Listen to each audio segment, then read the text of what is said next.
এই ব্যাখ্যাটা যদি আসলে আমি আপনাকে ডিরেক্ট মানে ইয়েস এবং নো দিয়ে দিই, তাহলে আসলে এটা হয় না। এটাকে নিয়ে আমি অনেক কথা বলে তারপর আপনি বুঝতে পারবেন আসলে ক্ষমা চাওয়া উচিত কিনা।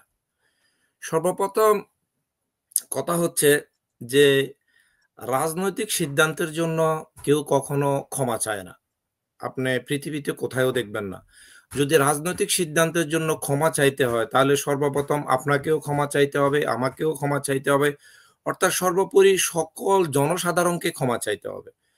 ফর এক্সাম্পল মনে করেন আ 24 এ যে আন্দোলনটা হয়েছে, আন্দোলনটা হওয়ার পরও আওয়ামী লীগের যারা সমর্থক ছিল, যারা আওয়ামী লীগের রাজনীতির সাথে জড়িত ছিল, তারা তো এই আন্দোলনটাকে সমর্থন করে নাই।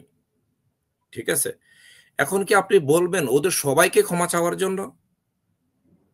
এখন আসুন, মনে করেন আ আপনি এখানেও গেলেন না। আপনি আসেন ১৬ বছর আগের ঘটনা আসেন। আওয়ামী লীগ যখন নির্বাচন করেছে, নির্বাচনের সময় হয়তো আপনিও আওয়ামী লীগকে ভোট দিয়েছেন, আমিও ভোট দিয়েছি, অন্যরাও হয়তো ভোট দিয়েছে।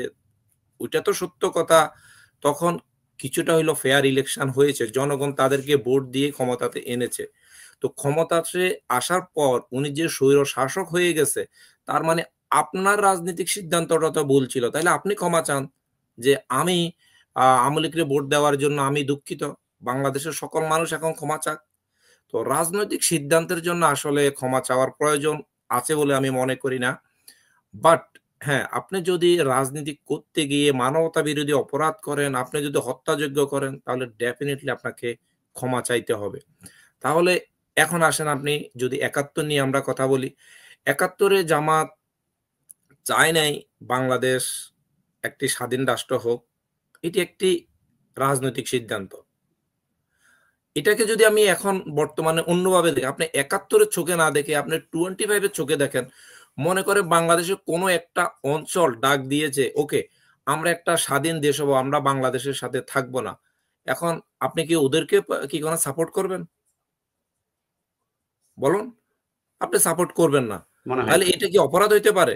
হুম, হ্যাঁ, আপনার অপরাধ হইতে পারে। এইটা নিয়ে যখন আন্দোলন হচ্ছে, আপনি যদি সেখানে আ মানুষ হত্যা করেন, আপনি যদি সেখানে নারী ধর্ষণ করেন, সেই ক্ষেত্রে সেগুলাকে আপনার অবশ্যই আ অভিযোগ আসবে এবং সেটা অবশ্যই ফৌজদারি মামলায় আপনার জন্য বিচার কার্যক্রম হবে। যেটা জামাতের কয়েকজনকে নিয়ে যদিও সেটা প্রশ্নবিদ্ধ থাকতে পারে, বাট হয়ে গেছে বিচার। ঠিক আছে? তো আমি মনে করি যে ৭১ এ তারা পাকিস্তানের পক্ষে ছিল। এটার জন্য আসলে তাদের ক্ষমা চাওয়ার কোনো প্রয়োজন আছে বলে আমি মনে করি না। কারণ হচ্ছে দেখুন তাদের যে যুক্তিগুলো, সেই যুক্তিগুলো হচ্ছে আমরা যদি একটা স্বাধীন দেশ হয়ে যাই, তাহলে আমাদেরকে আ ইন্ডিয়া শোষণ করবে। তো আপনি দেখেন তারা যেটা 71 এ যেটা চিন্তাভাবনা করছে, আপনি দেখুন আমাদেরকে পাকিস্তান শোষণ করছে কত সাল? সা ৪৭ থেকে ৭১ অল্প কিছু বছর, নাকি? আর আওয়ামী লীগ হুম, আমাদের ডিপ স্টেট দিয়ে হুম, হুম, আমাদেরকে শাসন হুম, হুম। করছে ৭১ থেকে স্টিল আজ পর্যন্ত। আপনি যদি বাংলাদেশে ৭১ এর পরে জন্মগ্রহণের পরে আমরা মেজর রাজনৈতিক দলগুলার দিকে তাকাই, যেমন আওয়ামী লীগের দিকে তাকাই। ৭১ এ জন্ম হওয়ার পর আ ডিপ স্টেট কি কাজটা করছে আপনি দেখেন। শেখ মুজিব তখন জনপ্রিয়তার শীর্ষে অবস্থান করতেছে। ঠিক আছে? ওই অবস্থা বাংলাদেশে কেন জাসদের জন্ম হলো? আপনি বলেন। একটা লোক যেমন ডক্টর ইউনূসের কথাই ধরুন। উনি আমাদের রাষ্ট্রপ্রধান ক্ষমতায় আসছে। আসার পর উনার ভুল ত্রুটিগুলো আমাদের চোখে পড়তেই ১-২ বছর সময় লাগবে নাকি? যে আসলে কি উনি কি রাইট করতেছে, কি রং করতেছে। অবশ্যই। তাইলে ডক্টর ইউনূস যেদিন থেকে ক্ষমতাতে আসলো, আসার পর এই যে বিভিন্ন আন্দোলনগুলা হলো, এগুলা কারা করাইছে? এটা অবশ্যই ডিপ স্টেট বা আওয়ামী লীগে এটার সাথে হুম, জড়িত হুম। ছিল। এখন আসেন 71 এ আসেন। 71 এ মনে করেন আমাদের দেশ স্বাধীন হয়েছে। শেখ মুজিব আ মনে করেন আমাদের লিডার হিসাবে, রাষ্ট্রনায়ক হিসেবে পাওয়ারে ছিলেন। তাহলে ওই অবস্থায় কেন জাসদের জন্ম হলো? ওই অবস্থায় কেন শেখ মুজিব ২০-৩০ হাজার জাসদের সদস্যকে কি হত্যা করতে হলো? আচ্ছা। তাহলে অর্থাৎ ডিপ স্টেট আমাদেরকে 71 স্বাধীনতার পর থেকেই, বা আপনি যদি এই ডিপ স্টেটকে সরাসরি আমি নাম বলতে চাই, এটাও রাজনৈতিক একটা ল্যাঙ্গুয়েজ হয়ে যাচ্ছে, যেহেতু আমি পলিটিশিয়ান না। আমি যদি সরাসরি জি তীরটা ছড়ি, সেটা আমি ইন্ডিয়াকে দিচ্ছি। ঠিক আছে? এই যে ইন্ডিয়া বাংলাদেশে মনে করেন অস্থিতিশীল করার জন্য যে শেখ মুজিবকে স্বাধীনভাবে রাষ্ট্রনায়ক হয়ে দেশ পরিচালনা করার সুযোগটা সে দিচ্ছে না বিদায় রাইডওয়ে কি করলো, তাকে কোনো সুযোগ দিল না যে তার প্রতিপক্ষ হিসেবে দাঁড় করাই ফেললো। এবং কাদেরকে দাঁড় করালো? যারা 71-এই কি কোনো এই দেশের জন্য যুদ্ধ করছে, যে আসাম রব সহ জাসদের শীর্ষ স্তরের নেতাদের। ঠিক আছে? তো জি উনাকে উনাকে একটা দেশ স্বাধীন হয়েছে, মনে করেন আপনি আপনার একটু চিন্তা করে দেখেন, এতগুলা লোক মারা গিয়েছে, তারা ডেফিনেটলি মনে করেন আমাদের অনেক ক্ষতি করেছে। তো ওই অবস্থা আমরা কাঁধে কাঁধ মিলিয়ে দেশের জন্য কাজ করব, কিন্তু সেটা যদি না করে আমার আপন ভাইরা, আমার বাংলাদেশি ভাইরা মনে করেন আমাকেই কাজ করতে দিচ্ছে না, তো সেখানে আমি জি কাজ করব কিভাবে? শেখ মুজিবের অবস্থাটা সেটা দেখেন। এই জন্যই শেখ মুজিব হয়তো বাধ্য হয়ে মনে করেন বাকশাল গঠন করছে। আমি এমন নয় যে বাকশালের পক্ষে যাচ্ছি। ওটা নিয়েও যদি আপনি কথা বলতে যাই, আমি জানি না আপনার মানে টপিকস এর আলোকে আসলে এগুলো চলে আসতেছে আলোচনাগুলা। তো জি জি এটা আপনি নিয়েও যদি বলেন। আমরা আলোচনা করতে যাই, আপনি দেখেন শেখ মুজিবের জন্ম কেন হয়েছে? শেখ মুজিবকে আমরা যে বড় মাপের লিডার মনে করি, ঠিক আছে? আমি মনে করি আসলে উনি ওই মাপের লিডার ছিলেন না। উনাকে লিডার হিসেবে তৈরি করেছে পাকিস্তান। পাকিস্তান যদি যেমন আ বর্ণ বৈষম্যর যে আমাদের আন্দোলনটা হইছে, আমরা সেটা ৭১-এ আমরা শিকার। যে শেখ মুজিব যখন ইলেকশনে উইন হয়, উইন হওয়ার পর উনাকে পাওয়ার দিবে না কেন? যে বাঙালিরা পাকিস্তান শাসন করতে পারবে না। অর্থাৎ এখানেও বৈষম্যের শিকার আমরা বাঙালি বা শেখ মুজিব। সেই শেখ মুজিবে আবার কি করলো দেখেন, এখন ব্যক্তি শেখ মুজিবের আমি অভিযোগগুলো করতেছি। সে জাসদ আবির্ভাব হলো বা যেকোনো কারণে হোক, উনি আবার কি করলো? উনি বাকশাল কায়েম করলো। বাকশাল কায়েম করে উনি কি করলো? সকল রাজনৈতিক নিষিদ্ধ করে দিল। একমাত্র আওয়ামী লীগই বাংলাদেশে রাজনীতি করতে পারবে বা উনার চাওয়া পাওয়ার টাই হবে। তাহলে যেটার জন্য আমাদের শেখ মুজিবের জন্ম, যেটার জন্য আমাদের বাংলাদেশের জন্ম, আপনি সর্বপ্রথম সেই দেশের রাষ্ট্রনায়ক হয়ে সেখানে তো আপনি বাকশাল কায়েম করতে পারেন না। জি সেটা পরিবেশ যেটাই হোক। তো জি আজকে যে বাংলাদেশে অস্থিরতা রয়েছে রাজনৈতিকভাবে, আমি এটার জন্য দায়ী করব শেখ মুজিবকে। যদি সে ৭১ থেকে দেশটা সুন্দরভাবে পরিচালনা করে আসতে পারত। ঠিক আছে? এখন হয়তো ওই আমি যেটা বললাম যে ইন্ডিয়া ডিপ স্টেট বা জাসদ তাদের কারণে শেখ মুজিব সুন্দরভাবে দেশ পরিচালনা করতে পারে নাই। সেটাও একটা রাজনৈতিক অংশ। আপনি রাজনৈতিক জিনিসটাকে কিভাবে মনে করেন মোকাবিলা করবেন আপনার নলেজ দিয়া, সেটা হচ্ছে যে একটা কাজ। আর আপনার মনে করেন আপনার রাজনৈতিক জিনিসটাকে রাজনৈতিকভাবে মোকাবিলা করতে না পেরে আপনি বিনা কারণে, যেমন মনে করেন আমরা কেউ দেখেন ২৪ নিয়ে কথা বলি না।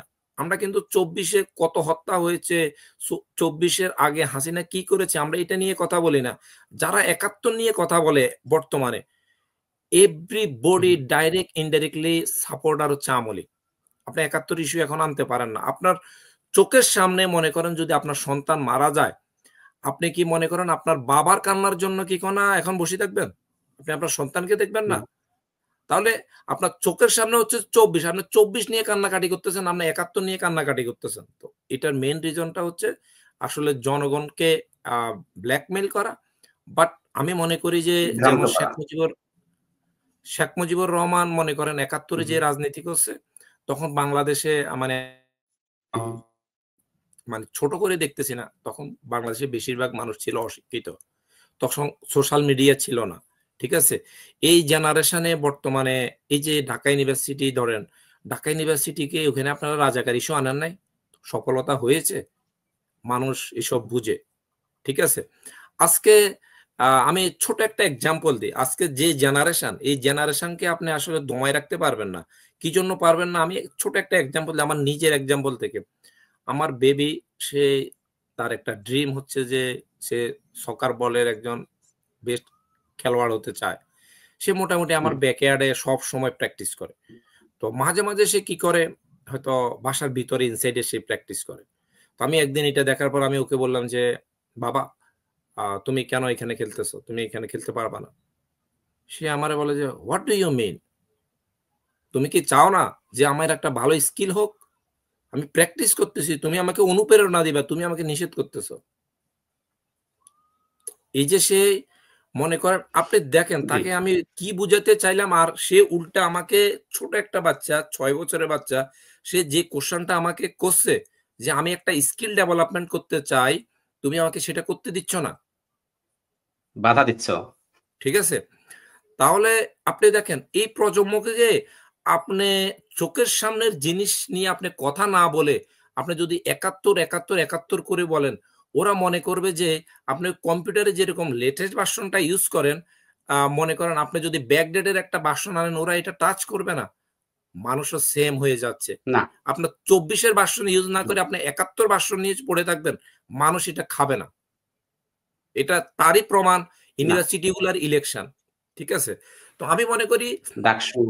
হ্যাঁ, আ রাজনৈতিক সিদ্ধান্তের জন্য আমি মনে করি না কাউকে ক্ষমা চাইতে হবে। আমি যেটাই বললাম যে ওটা যদি ক্ষমা চাইতে হয় তাহলে আপনাকেও ক্ষমা চাইতে হবে, আমাকেও ক্ষমা চাইতে হবে, এভরিবডি কে ক্ষমা চাইতে হবে। বাট আমরা মানবতা বিরোধী অপরাধ যদি করে থাকি সেটার জন্য ডেফিনিটলি ক্ষমা চাওয়া উচিত এবং সেটা ক্ষমা চাইলে ক্ষমার অযোগ্য। আমি মনে করি। অযোগ্য কি জন্য? কারণ হচ্ছে আপনি একজনকে খুন করছেন। আপনি যদি বলেন যে, "আমি সরি" তাইলে কি এটা আসলে না, আদালত মেনে নিবে? এটা না, কি মানবতা মেনে নিবে? তাহলে না। আপনাকে ক্ষমা চাওয়াও কিছু যায় আসে না, ক্ষমা না চাইলেও কিছু যায় আসে না।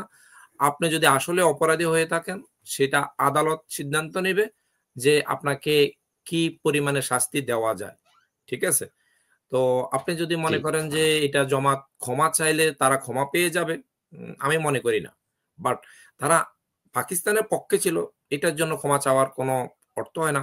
কিন্তু তারা যে রাজনৈতিকভাবে কিছু সংগঠন করেছিল, আল-বদল, আল-শামস সহ কিছু ওদের মনে করেন রাজনৈতিক কিছু উইংস ওরা তৈরি করেছিল এবং ওরা যেসব হত্যাযজ্ঞ করেছিল, ওরা যেসব মানবাধিকারগুলা করেছিল, সেগুলো নিয়ে অবশ্যই আমি মনে করি যে বিচার নামে প্রহসন না করে সত্যিকারভাবে আপনি বিচার করবেন।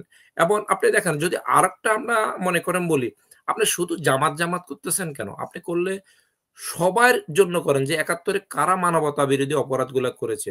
এই যে আমাদের রাজাকারের লিস্ট তৈরি করা হয়েছে, ওইখানে দেখেন ৮,০০০ এরও বেশি সদস্য হচ্ছে যে যারা বর্তমানে আওয়ামী লীগের রাজনীতির সাথে জড়িত। ১,০০০ সাথে জড়িত। ১,০০০ সামথিং হচ্ছে হুম, বিএনপির রাজনীতির সাথে জড়িত। আর জামাতের হচ্ছে যে ক্লোজ টু ৫০ জন যে যারা রাজনীতির সাথে জড়িত। তাহলে আপনি শুধু জামাতের দিকে তীর দিচ্ছেন কেন? জামাত তখন হয়তো এটা লিডারশিপ এ ছিল এজন্য। তো আপনি যেমন আমরা গোলাম আজমের কথায় যদি আসি, ঠিক আছে? তো আপনি দেখুন, আপনি একটা লোকের শুধু খারাপ সাইডটা নিয়ে আলোচনা করবেন। একটা লোক এর ভালো সাইডটা নিয়ে আপনি আলোচনা করবেন না। গোলাম আজম তো ওই মাপের একজন নেতা ছিলেন যে যার কাছে আমরা সোশ্যাল মিডিয়া ইতিহাস থেকে জানি যে শেখ মুজিবও তার থেকে নলেজ নিতে যেতেন। আর গোলাম আজম কে ছিলেন? তিনি ঢাকা ইউনিভার্সিটির একজন সাবেক ভিপি ছিলেন। গোলাম আজম কে ছিলেন? উনি 1947 এ আজকে যে আমরা এই বাংলা ভাষায় কথা বলি, আমরা শুধু সালাম, বরকত, রফিক, জব্বারের ইতিহাস জানলে হবে না। আমাদের ওইখানে গোলাম আজমও সেই মাতৃভাষার জন্য যুদ্ধ করেছে। তাহলে আমরা যদি গোলাম আজমের সকল ক্রেডিটটা শুধু এজ এ রেজাকার হিসাবে আমরা নিয়ে যাই, ঠিক আছে? তাহলে আমরা যদি তাকে ভাষা সৈনিক হিসাবে সম্মান না করি, তাহলে আপনি কেন শেখ মুজিবরে শুধু 71 এ একটা যুদ্ধ ডাকার জন্য আপনি কি কোন তাকে বলবেন যে সে আমাদের বাংলাদেশের অনেক বড় লিডার। আপনি কেন দেখবেন না তিনি বাকশাল কায়েম করে উনি একক আ রাজনৈতিক আধিপত্য বিস্তার করে বাংলাদেশে অস্থিতিশীল যেটা করে গিয়েছে। যেমন জি, আমরা যেমন বলি যে মনে করেন গণতন্ত্রের লিডার আমরা জিয়াউর রহমানকে বলি, নাকি? তো আমরা জিয়াউর রহমানকে কেন বলি? জি, আপনি ইয়েস। দেখেন জিয়াউর রহমানের জন্ম হয়েছে স্বৈরশাসক হিসাবে। আপনি জিনিসটা বুঝেন যে জিয়াউর রহমানের জন্ম হয়েছে বন্দুকের নলায় উনি ক্ষমতা গ্রহণ করছে। একজন স্বৈরশাসক হিসেবে এরশাদের মতো। তাহলে এর পরবর্তীতে উনি দেখেন এমন কিছু কাজ করেছে যে শেখ মুজিব এই দেশে কোন রাজনীতি করতে দেয় নাই। উনি সেগুলাকে বাদ দিয়ে দিছে যে না আমাদের দেশে গণতন্ত্র ফিরত আসতে হবে। সবাইকে উনি আমন্ত্রণ জানিয়েছে রাজনীতি করার জন্য। তাহলে আপনি দেখেন ভালো মানুষ হওয়ার জন্য রাজনীতিবিদ হওয়া লাগে না। একজন সেনা প্রধানের লোকও দেখেন কি করে। একজন আপনি যদি আসেন আমাদের দেশে যদি এখনো মনে করেন সফল রাষ্ট্রনায়ক বলেন, এটা আওয়ামী লীগও স্বীকার করে যে জিয়াউর রহমান। আপনি হয়তো রাজনৈতিকভাবে প্রতিপক্ষ হিসাবে অনেক কথা বলতে পারেন, ঠিক আছে? বাট আপনি নিরপেক্ষ দৃষ্টিতে আপনি দেখবেন যে জিয়াউর রহমানের আমলটা ছিল বাংলাদেশের স্বর্ণযুগ, ঠিক আছে? জি।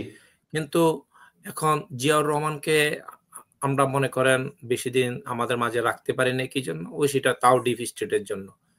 ইভেন আপনি যদি পলিটিক্যাল ভাবে এগুলি দেখেন যে আওয়ামী লীগ তাদের শেখ মুজিবের যেভাবে হোক একটা বিচার কার্যটা সম্পূর্ণ করেছে, ওনাকে কেন হত্যা করা হয়েছে। বিএনপি ২ বৎসর ক্ষমতাতে থাকার পরেও শেখ কারণে জিয়াউর রহমানের এই বিচারটা ওরা নিয়ে আসতে পারে নাই। কি জন্য পারে নাই? সেটাও ডিপ স্টেটের কারণে। কারণ এটা তো ডিপ স্টেট করিয়েছে। এখন আপনি যখন বিচারটা করতে যাবেন, এখন আবার সেখানে ডিপ স্টেট ইনভলভ হয়ে যাচ্ছে। ঠিক আছে? তো আসলে আমরা খালি চোখে যেসবগুলা দেখি, ঠিক আছে? তো আসলে সত্যিকারভাবে রাষ্ট্র পরিচালনা করা মনে করেন অতটা ইজি না। আর যেমন মনে করেন ডক্টর ইউনূসের কথাই ধরেন, ঠিক আছে? যে ডক্টর ইউনূসের জায়গায় যদি এখানে ওয়ার্ল্ডের অন্য কোনো একজনও ভালো প্রভাবশালী লোক হতো, উনি ক্ষমতা রাখতে পারতেন না। ঠিক আছে? হুম। হয়তো ডক্টর ইউনূসকে যে পৃথিবীর অন্য দেশে যে আমাদের দেশের মনে করেন যারা রাষ্ট্রনায়ক হয়, ঠিক আছে? তাদের একটা স্বপ্ন থাকে যে আমেরিকার প্রেসিডেন্টের সাথে কথা বলতে পারি যদি একটা আমরা যেমন শেখ হাসিনার কথাই ধরি যে হ্যাঁ। ডোনাল্ড ট্রাম্পের সাথে উনি একটা সেলফি তোলার জন্য কি করেছে সোশ্যাল মিডিয়ায় এসেছে আপনারা জানেন। যে ডোনাল্ড ট্রাম্পের সাথে একটা ছবি উঠায় উনি একটা সোশ্যাল মিডিয়া দিবে মানুষ ভাববে যে হ্যাঁ, ডোনাল্ড ট্রাম্পের সাথে উনার ভালো সম্পর্ক আছে। এই জিনিসটা মানুষকে বোঝানোর জন্য।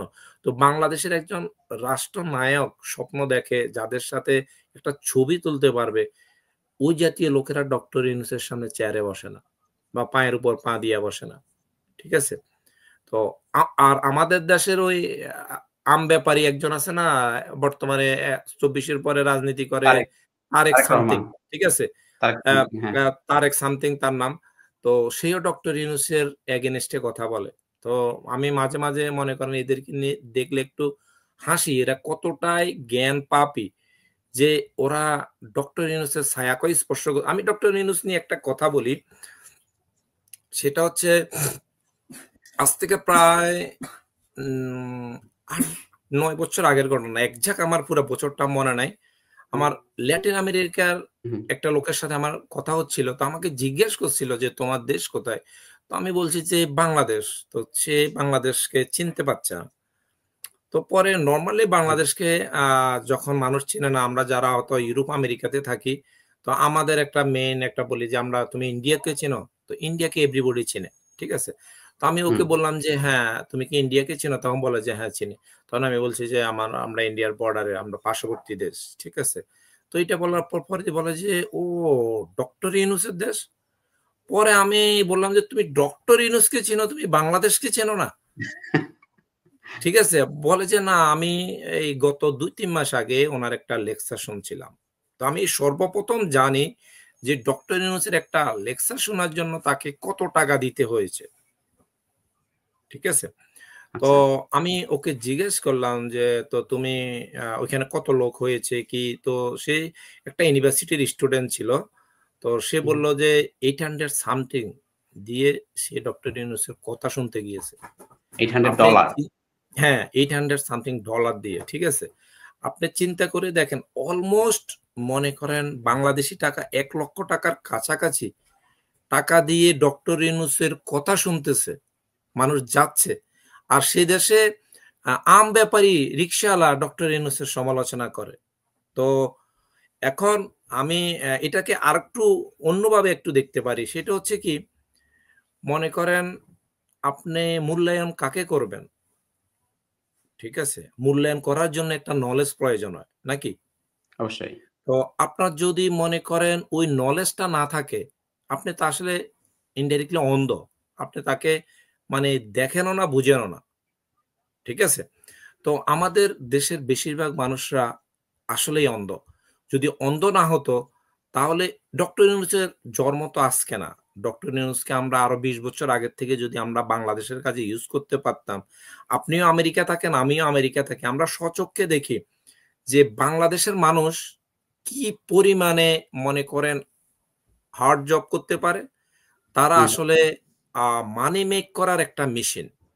আমি যদি এখন আ অন্যভাবেও কথা বলি, আচ্ছা ইন্ডিয়া আমাদেরকে কেন শোষণ করতে চায়? শুধু কি একটা পার্শ্ববর্তী দেশ এইজন্য? আসলে না। ডেফিনিটলি তা নয়।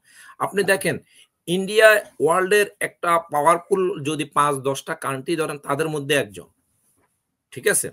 তাদের কি কোনা মাথাপিছু আয় কত? তাদের মাথাপিছু আয় হচ্ছে ২৬০০ সামথিং। আর বাংলাদেশের মাথাপিছু আয় কত? ২৮০০ সামথিং। তাইলে আপনি দেখেন এভারেজে ইন্ডিয়ার থেকে আমাদের মাথাপিছু আয় $200 সামথিং বেশি। ঠিক আছে? তো হয়তো টোটালের দিক দিয়া গিয়া ইন্ডিয়া যেহেতু একটা বিশাল কান্ট্রি বাংলাদেশ থেকে প্রায় ৮০-৯০ গুণ বড়। টোটালের দিক থেকে তখন ইন্ডিয়া আমাদেরকে ছাড়িয়ে যাচ্ছে। হ্যাঁ। কিন্তু আপনি যদি এভারেজে হিসাব করেন, আমরা তাদের থেকে উন্নত কান্ট্রি। হয়তো অনেক জায়গায় আমরা পিছিয়ে আছি, সেটা সত্য। কিন্তু মানি, এভরিথিং মানি যদি আপনি ক্যালকুলেশন করেন, ডেফিনিটলি আপনি দেখেন, আপনি গুগল সার্চ করেন, তাদের থেকে মাথাপিছু আয় $200 আমাদের জনগণের বেশি। তার মানে তাদের থেকে আমরা রিচ।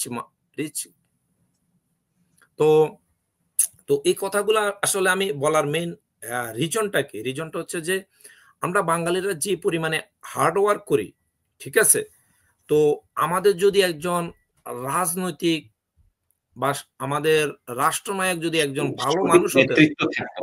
হ্যাঁ, সঠিক নেতৃত্ব। নেতৃত্বটা যদি ভালো জায়গায় হতো এবং সেখানে যদি মনে করেন আ আমি আওয়ামী লীগ করি, আমি বিএনপি করি, আমি যেটাই করি না কেন, এজ এ রাষ্ট্রনায়ক হিসাবে চলে যাওয়ার পর আপনি হচ্ছেন যে বাংলাদেশের একজন অভিভাবক এবং আমরা হয়ে যাই মনে করেন ইনডাইরেক্টলি যদি ফ্যামিলি হিসেবে চিন্তা করি, আমরা আপনার সন্তান। তো মা-বাবা যেরকম আমি মা-বাবাকে পছন্দ করি আর অপছন্দ করি এজ এ গার্ডিয়ান হিসেবে উনার ভালোবাসার জায়গাটা থাকবে যে মনে করেন সেম যেমন মনে করেন মাঝে হয়তো আমি আরেকটা কথাও বলি যে সেটা হচ্ছে যে হয়তো একটু দুষ্টামি আমার বেবিটা যেটা দুষ্টামি বেশি করে, ওরে একটু থামানোর জন্য হয়তো আমি বলি যে, "বাবা আমি তোমাকে অনেক বেশি ভালোবাসি। এত দুষ্টামি করো না।" তো তখন অন্য সন্তান শুনলে বলে যে, "বাবা এটা হারাম। ফেভারিট চাইল্ড থাকা হারাম।" ঠিক আছে? তো এই যে আপনি যখন একদম রাষ্ট্রনায়ক হয়ে যাবেন, ঠিক আছে? আপনি আমাদের গার্ডিয়ান হয়ে যাচ্ছেন সকলের। কে আওয়ামী লীগ করে, কে বিএনপি করে, কে জামাত করে এটা দেখার দরকার নাই। আপনি মনে করেন কাউকে ২ দৃষ্টিতে দেখা তখন আপনার জন্য হারাম হয়ে যাচ্ছে। ঠিক এক্সাক্টলি। আছে? তো আমরা ওই রাষ্ট্রনায়ক তো আমরা বাংলাদেশে আজও পাই নাই। এবং ভবিষ্যতেও পাবো কিনা আমরা জানি না। ঠিক আছে? তো যার জন্যই আমাদের এই প্রবলেমটা হচ্ছে। আমার অলওয়েজ এ মনে করেন আ আপনার একটা কথার কারণে আসলে অনেকগুলা কথা এইজন্যই আসছে। তো আসলে ক্ষমা আমরা কেন চাইবো? রাজনৈতিক সিদ্ধান্তের জন্য কখনোই ক্ষমা হয় না। আর যদি আপনি অন্য কোনো কিছুর জন্য ক্ষমা চাইতে বলেন, মানবতা বিরোধী অপরাধের জন্য ক্ষমা চাইতে বলেন, তাইলে আমি মনে করব যে এখানে আপনাকে ক্ষমা চাওয়া বলাটাই হচ্ছে একটা অপরাধ। কারণ আপনি একজনকে খুন করেছেন, আর আপনি একজনকে ধর্ষণ করছেন। এটার জন্য আপনি বলতেছেন আপনি ক্ষমা চান। তারপর আপনি ক্ষমা করে দিবেন। তাহলে নো, মানবতা থাকলো কোথায়? তো আমি থাকলো মনে কোথায়? করি ক্ষমা চাওয়ার কোনো প্রয়োজন নেই। ওরা যদি ফৌজদারি মামলায় কোনো অপরাধ করে, তাদের এখনো বিচার হোক। ঠিক আছে? আর রাজনৈতিক সিদ্ধান্তের জন্য তারা পাকিস্তানের পক্ষে থাকতে চেয়েছে। এটার জন্য ক্ষমা চাওয়ার কোনো প্রয়োজন আছে বলে আমি মনে করি না। ওই যেটার একটা এক্সাম্পল আমি আপনাকে দিলাম যে, যেমন বাংলাদেশের মনে করেন একটা বিভাগ এখন চাচ্ছে যে স্বাধীন দেশ হয়ে যাবে। ঠিক আছে? এখন যে আমরা বাংলাদেশের নাগরিক জি। হিসেবে আমরা বাংলাদেশকে ভালোবাসি হিসেবে আমরা চাইবো না যে ওই বিভাগটা বাংলাদেশ থেকে পৃথক হয়ে যাক। তো এই চাওয়াটা আমার অপরাধ হইতে পারে না। এই চাওয়াটা যদি আপনি যদি মনে করেন যে অপরাধ, তাহলে আমি বলব যে হ্যাঁ, জামাতকে ক্ষমা চাইতে হবে। আর এই চাওয়াটা যদি আপনি মনে করেন যে অপরাধ না, তাহলে জামাতকে ক্ষমা চাইতে হবে বলাটা আরেক রকম অপরাধ। আমি মনে করি। ধন্যবাদ। জি, আশা মিল্লাত করি ভাই আমার অ্যান্সার আপনাকে বুঝতে অসংখ্য পেরেছেন। ধন্যবাদ। আপনাকে অসংখ্য ধন্যবাদ। সবাই ভালো থাকবেন।